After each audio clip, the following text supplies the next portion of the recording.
Good morning class. आज हम अपना 5th चैप्टर शुरू करेंगे, states of matter. States of matter में जनरल जो क्लासिफिकेशन है सॉलिड, लिक्विड एंड गैस का, वो मैं आपके सामने एक पिक्चर रिप्रेजेंटेशन की हेल्प से डिस्कस करूंगी। हमें पता है कि सॉलिड्स की शेप फिक्स्ड होती है, वॉल्यूम फिक्स्ड होता है, और लिक्विड्स में शेप फिक्स्ड नहीं होती लेकिन वॉल्यूम फिक्स्ड होता है। और जो गैसेज हैं उनमें ना शेप फिक्स्ड होती है ना वॉल्यूम ही फिक्स्ड होता है। जिस भी कंटेनर में उनको रखा जाता है वो उसी की शेप ले लेती हैं और उसी का वॉल्यूम हो जाता है। तो दिस इज अबाउट द, ये तो जनरल है जो हम सॉलिड, लिक्विड, गैस के बारे में पहले से भी पढ़ते आ रहे हैं। नेक्स्ट पार्ट जो हम पढ़ते हैं, नेक्स्ट इन द सेंस मतलब rest of the properties. Solids की प्रॉपर्टीज क्या है कि वो हम आसानी से कंप्रेसिबल नहीं होते। सॉलिड्स जो हैं वो ऑलमोस्ट इनकम्प्रेसिबल होते हैं। लिक्विड्स भी ऑलमोस्ट इनकम्प्रेसिबल होते हैं लेकिन उनको भी कंप्रेसिबल नहीं कहा जाता।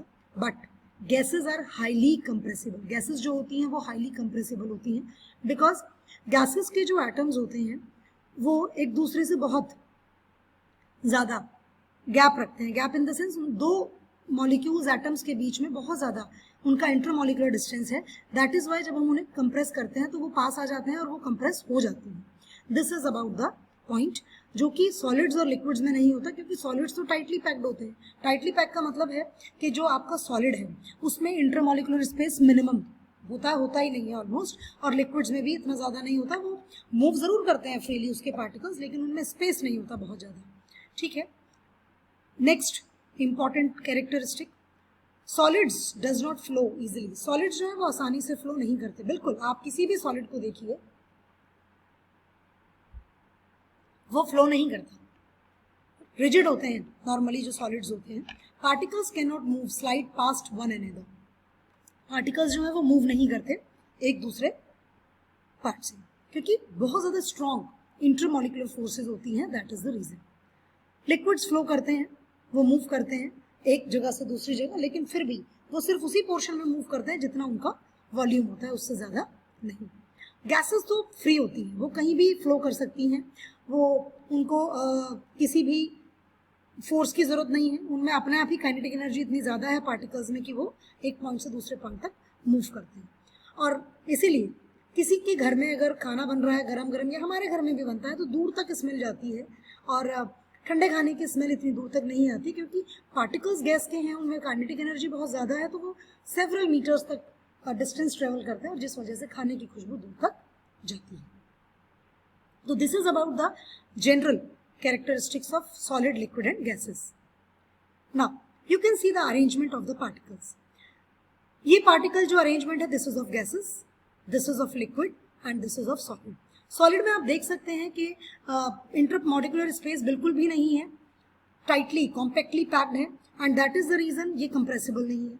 कंप्रेसिबिलिटी लिक्विड्स में भी नहीं होती है, लेकिन गैसेस में डिस्टेंस इतना ज़्यादा है कि कंप्रेसिबिलिटी होती है।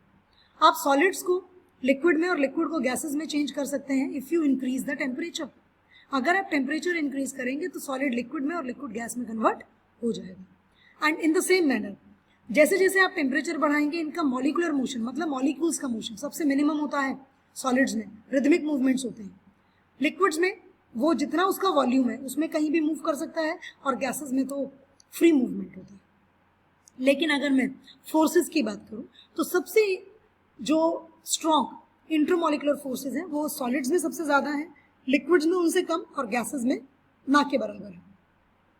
This is about the properties related with the arrangement of the particles present in solid, liquid and gas states of matter। अगर आप यहाँ देखें, ये भी वही पार्ट है, कन्वर्जन है एक पार्ट का दूसरे पार्ट में। सॉलिड को आपने लिक्विड में कन्वर्ट किया, इट मीन्स मेल्ट किया होगा, और अगर लिक्विड दोबारा से सॉलिड में कन्वर्ट हो रहा है दैट इज सॉलिडिफिकेशन। ठीक है, तो इस प्रोसेस को हम क्या कहते हैं?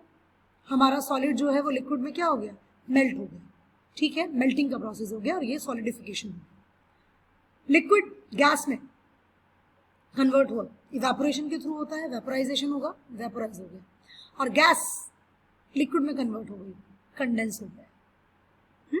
और जब गैसेस डायरेक्टली सॉलिड में या सॉलिड डायरेक्टली गैस में कन्वर्ट होते हैं तो उसके लिए हम वर्ड यूज करते हैं सब्लिमेशन। तो this is about the general जो हम प्रोसेस देखते हैं, जनरल जो हम कैरेक्टरिस्टिक्स देखते हैं कि सॉलिड को लिक्विड में चेंज करने पर हम क्या टर्म यूज करेंगे, these are the terms.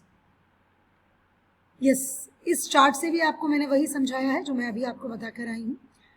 Gases solid में चेंज हो रही हैं, लिक्विड सॉलिड जो है वो गैसेस में कन्वर्ट हो रहे हैं। आप उस प्रोसेस को डिपोजिशन कह सकते हैं, बस बेसिकली हम सब्लिमेशन ही कहते हैं। आपका जो सॉलिड है वो लिक्विड में गया, मेल्टिंग, लिक्विड अगेन यहाँ आया तो सॉलिडिफिकेशन कह सकते हैं या फ्रीजिंग कह सकते हैं। लिक्विड गैस में कन्वर्ट हुआ, वेपराइजेशन, गैस लिक्विड में कन्वर्ट हुई, कंडेंसेशन। ये अगेन वही पॉइंट है जो मैंने अभी आपके साथ डिस्कस किया। Intermolecular forces. Now intermolecular forces क्या है बेटा? Intermolecular forces and intramolecular forces, दो तरह की फोर्सेस होती हैं। इंटर का मतलब होता है दो अलग अलग एटम्स के बीच, दो एटम्स हैं, दो मॉलिक्यूल्स हैं या उससे ज्यादा मॉलिक्यूल्स हैं, उनके बीच में जो फोर्सेस है that is basically intermolecular. And intramolecular का मतलब है with in the molecule, molecule के अंदर ही जो फोर्सेस हैं उनके बारे में बात करेंगे। तो इंटरमॉलिक्यूलर फोर्सेस जो होती हैं वो अट्रैक्टिव फोर्सेस होती हैं between the molecules, they hold atoms together in a molecule and that is why existence जो है, जितनी ज्यादा स्ट्रॉन्ग इंटरमॉलिक्यूलर फोर्सेस होंगी उतनी ज्यादा हमारे जो मॉलिक्यूल्स है वो स्ट्रांगली रहेंगे। ठीक है, so this is about the intermolecular forces. अब अगर मैं इंटरमॉलिक्यूलर फोर्सेस के फैक्टर्स के इफेक्ट की बात करूं कि फैक्टर्स इफेक्टेड कहाँ हैं, तो बॉइलिंग पॉइंट है, मेल्टिंग पॉइंट है, enthalpy of vaporisation, enthalpy of sublimation and enthalpy of fusion की बात करेंगे। तो ये सारी टर्म्स मैं आपको अभी वन बाय वन क्लियर करती जाऊंगी कि क्या है।